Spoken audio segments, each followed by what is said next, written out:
Hello guys, I am Alok and आज हम लोग करेंगे differential equation in one shot. ठीक है, तो चलिए स्टार्ट करते हैं। देखिए, डिफरेंशियल इक्वेशन उसे कहते हैं जिस इक्वेशन में हम लोग का D Y by D X का टर्म आ जाए। ठीक है, इस टाइप के टर्म में जिस इक्वेशन में आते हैं उसे हम लोग डिफरेंशियल इक्वेशन कहते हैं। ठीक है, अब इसमें हम लोग बेसिकली दो चीज को पढ़ते हैं, एक होता है ऑर्डर और एक होता है डिग्री। ठीक है, तो हम लोग का जो जितना बार डिफरेंशिएट होता है, डबल डिफरेंशिएट, ट्रिपल डिफरेंशिएट, उसको उसी को हम लोग कहते हैं ऑर्डर। और जो हम लोग का जैसे कि इस इक्वेशन है, इसमें देखिए कि ये में सिंगल डिफरेंशिएट है, सिंगल ऑर्डर है D Y by D X. ये देखिए D two Y by D X square, ये डबल डिफरेंशिएट है, तो मेरा ऑर्डर हो जाएगा 2। ठीक है, और जो मेरा हाईएस्ट ऑर्डर का जो डिग्री होगा वही हो जाता है डिग्री। ठीक है, ऑर्डर मेरा हर कंडीशन के लिए सेटिस्फाई करता है, बट डिग्री उससे उसमें कुछ रिस्ट्रिक्शन होते हैं। चलिए उसे पहले जानते हैं। देखिए, तो पहला बात आता है उसमें कि आपको जो इक्वेशन है उसे पॉलिनोमियल के टर्म में लिखना है। ठीक है, और दूसरा बात आता है कि आपका जो पावर होना चाहिए वो नेगेटिव नहीं होना चाहिए और फ्रैक्शन पावर नहीं होना चाहिए, ये अलाउ नहीं है। ठीक है, और तीसरा बात तो मैंने कर ही दिया कि वो पॉलिनोमियल होना चाहिए और जो हाईएस्ट डिग्री ऑर्डर का जो हाईएस्ट डिग्री होता है, मतलब जो हाईएस्ट ऑर्डर का डिग्री होता है वही मेरा डिग्री होता है। ठीक है, अब चलिए आगे बढ़ते हैं। देखिए, इससे एक एग्जांपल समझते हैं कि जैसे कि इक्वेशन दिया गया 1/dy/dx plus X Y is equal to log X square. ठीक है, देखिए इसका ऑर्डर भी पॉसिबल है, क्योंकि अगर आप इसे पॉलिनोमियल फॉर्म में लिखते हैं तो ये सब आता है और ये पूरी तरह से सेटिस्फाई है, क्योंकि इसमें नेगेटिव पावर नहीं है। ठीक है, और ना ही फ्रैक्शन पावर है। ठीक है, तो इसका ऑर्डर कितना हो गया, मेरा D Y by D X है, 1 ही है, और इसका डिग्री भी 1 है। ठीक है, तो 1 हो गया। वहीं अगर आप देखें तो ये साइन के अंदर में आ गया D Y by D x, जो पॉसिबल नहीं है, इसीलिए इसका ऑर्डर तो डिफाइंड है बट डिग्री नॉट डिफाइंड है। ठीक है, अब इसी को देखिए अगर मैं इसको इधर ले जाता तब भी मेरा साइन के फंक्शन के अंदर आ जाता डिफरेंशियल इक्वेशन। ऐसा नहीं होना चाहिए। अगर इसको देखिए तो ये मेरा सही है, क्योंकि आप साइन को उधर ले जाइएगा तो इसके फंक्शन के अंदर में D Y by D X नहीं आ रहा है, इसीलिए इसमें डिग्री मेरा पॉसिबल है। तो चलिए अब आगे बढ़ते हैं।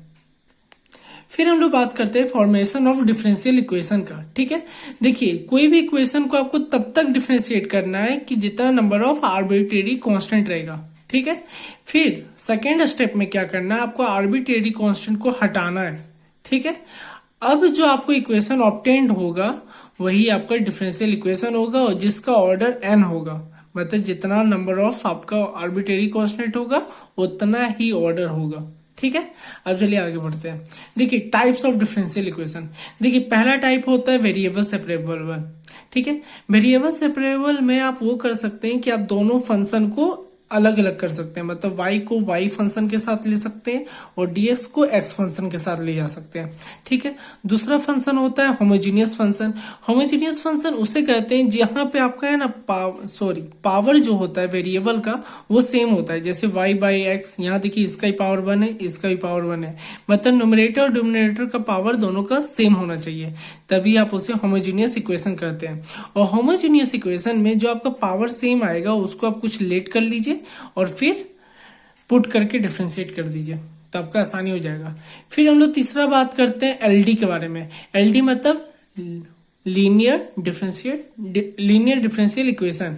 इसमें क्या होता है, इसमें दो तरह के बनते हैं। एक तो मेरा इस टाइप का टर्म से बनता है D Y by D X plus P Y is equal to Q of X, या फिर कांस्टेंट, मतलब मेरा जो लास्ट में होना चाहिए या तो मेरा एक्स के फंक्शन में हो या फिर कांस्टेंट हो, और पी मेरा कुछ भी हो सकता है।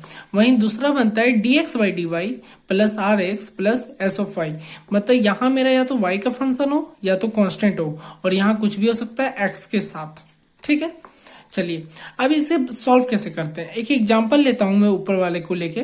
देखिए इसका पहले मैं इंटीग्रेटिंग फैक्टर बनाता हूं। ठीक है, जो मेरे y के बगल में होगा, मतलब y के जो कोफिशिएंट में होगा उसका इंटीग्रेशन ही e to the power integration of, ये मेरा आता है इंटीग्रेटिंग फैक्टर। अब हम लोग क्या करते हैं, जो मेरा वेरिएबल है D Y by D x, जो मेरा वेरिएबल है वो multiply with integrating factor is equal to जो मेरा q है इनटू इंटीग्रेटिंग फैक्टर का इंटीग्रेशन।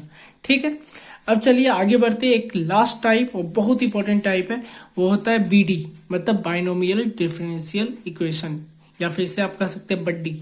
हड्डी मेरा बड्डी।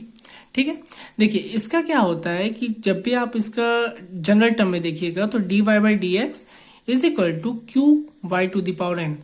मतलब अगर आपका y का पावर ज्यादा आ रहा है तो आप इसे सिंपली डिवाइड कर दीजिए। ठीक है, यहाँ देखिए आपका आ जाएगा dy बाई डी एक्स और यह आएगा y to the power minus n और यहाँ पे आ जाएगा y to the power minus 1 minus n।